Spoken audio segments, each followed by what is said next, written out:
I gave my midterm to ChatGPT and it got over 90%. And that's pretty good because my student average is 83%.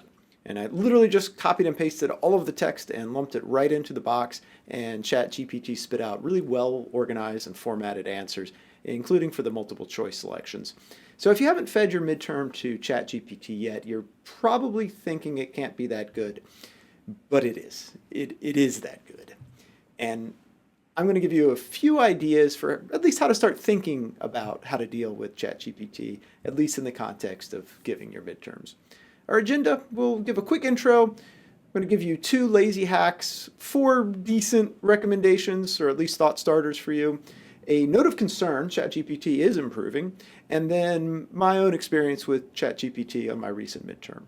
The first of the 2 lazy hacks is really simple. Just take a screenshot of your text and put it into your learning management software. That's it. This is super dirty. It's about as dirty as wearing socks with sandals. And students are going to be right behind you. I figure you've got a matter of weeks of using this before students start using text or image to text readers and then inputting that into ChatGPT. So, heads up, you've been warned. The next hack, again, this is going to get corrected at some point soon.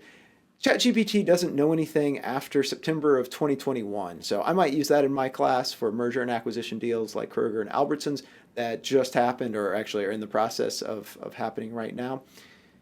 You can test this yourself though. Ask it who won the Super Bowl, any tennis match, any recent fact, and it'll tell you that its knowledge cutoff date is September of 2021. Though of course I urge you to be very careful with this because they could change the knowledge training date at any point on us.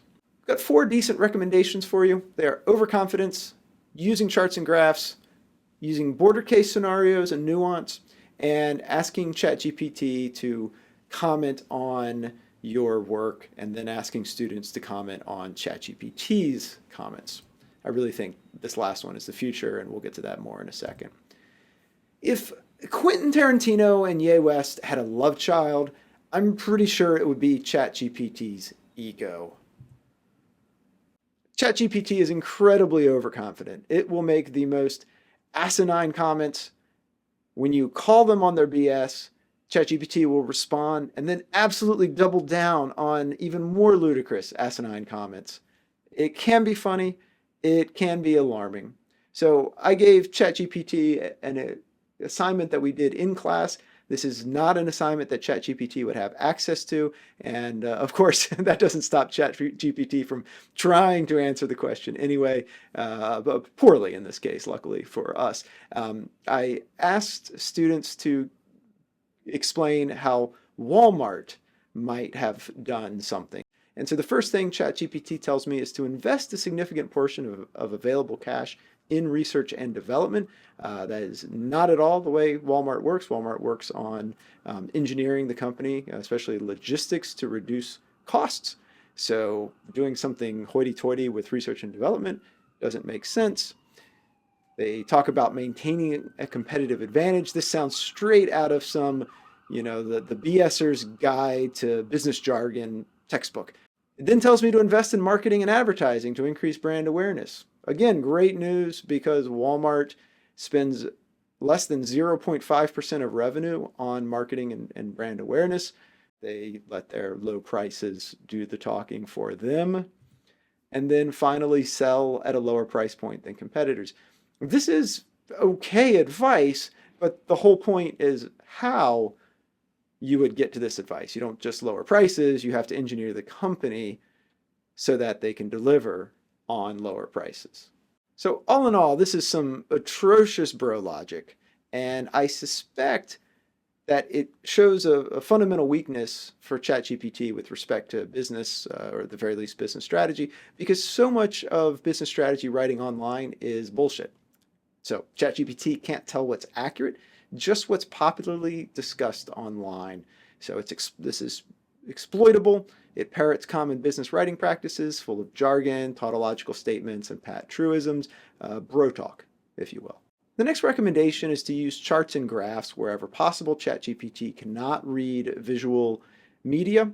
So I gave this question to students. This is world automobile industry concentration levels. If we look at a world level, The automobile industry is quite competitive and not particularly concentrated, and we would conclude that it is a monopolistic competition. Now, ChatGPT is tempted, because I said auto industry, to say oligopoly, because in the US it's arguable, it's possibly an oligopoly, or it's certainly discussable as such. And so here we have a breakdown. ChatGPT can't actually read the content of the graph, and so it gets the question wrong. The third decent example is border case scenarios using nuance. So find questions that can be answered either way. So any good traditional essay style prompt, and then force students to think both ways and then weigh in on an opinion.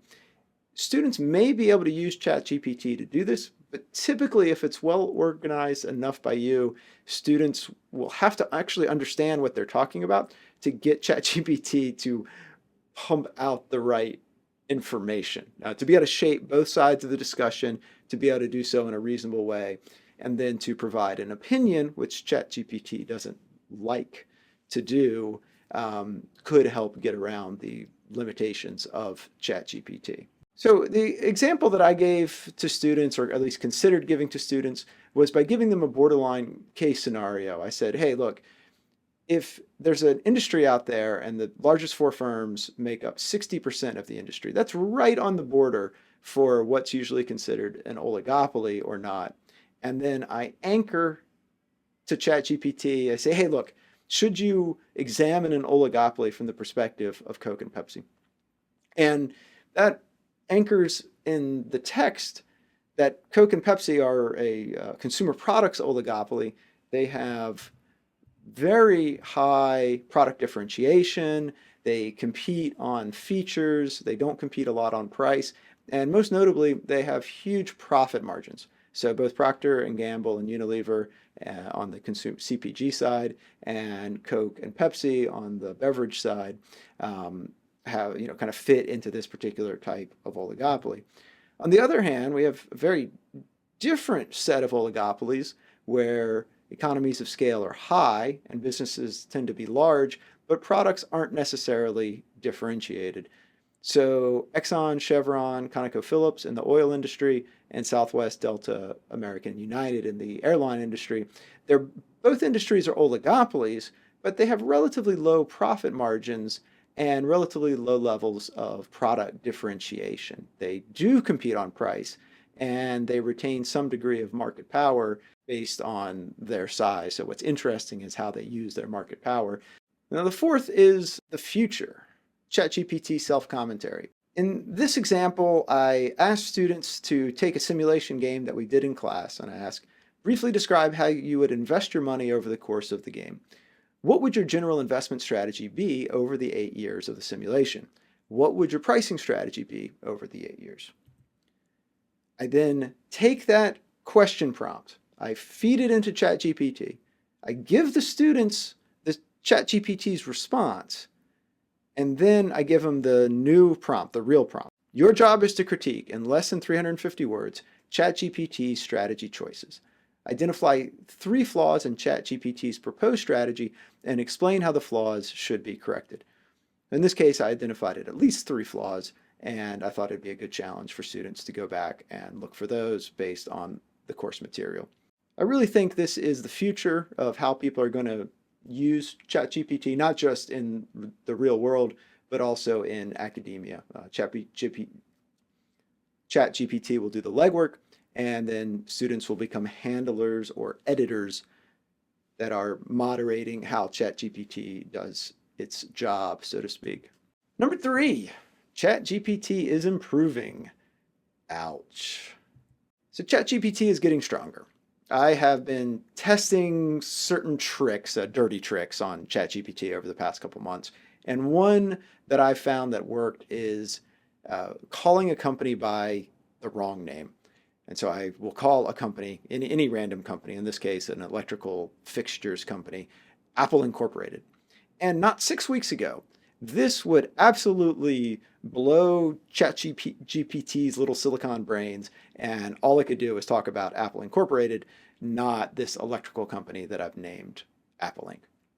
However, When I fed this back into ChatGPT this week, I got some slightly alarming responses. ChatGPT apologizes. It tells me there's some confusion. It tells me what Apple Inc. actually is. And then it gives a measured response of saying, well, wait a minute. Let's say that you made a mistake. Well, I'm going to try to correct your mistake and tell you what competitive advantage might be given the scenario of this fake company. I was a little blown away. I know that sounds really simple, and a human can do this pretty well. But for the fact that ChatGPT can go in and essentially correct user error input impressed me quite a bit. And then section 4. This is my experience with ChatGPT, most recently with my midterm. Just want to, a theory, my feeling, my just ideas about pedagogy. And I am really frustrated as a professor of business and social sciences more generally if I can't give a good midterm that fairly and accurately tests students' abilities. And if that midterm isn't open book and open internet, I really believe strongly that a good test experience should be, more real world. They should have access to all the data out there.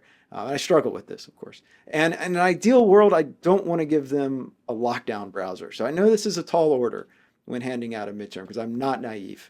I don't want students to cheat. And I know very much what happens if you're not reasonable with them. But it's tough to create tests that respect students' autonomy, that treats them like the adults that they are, while keeping them from cheating like an episode of Fantasy Island during Sweeps Week. This is a really tricky thing to balance, and ChatGPT is going to make this a lot harder for us.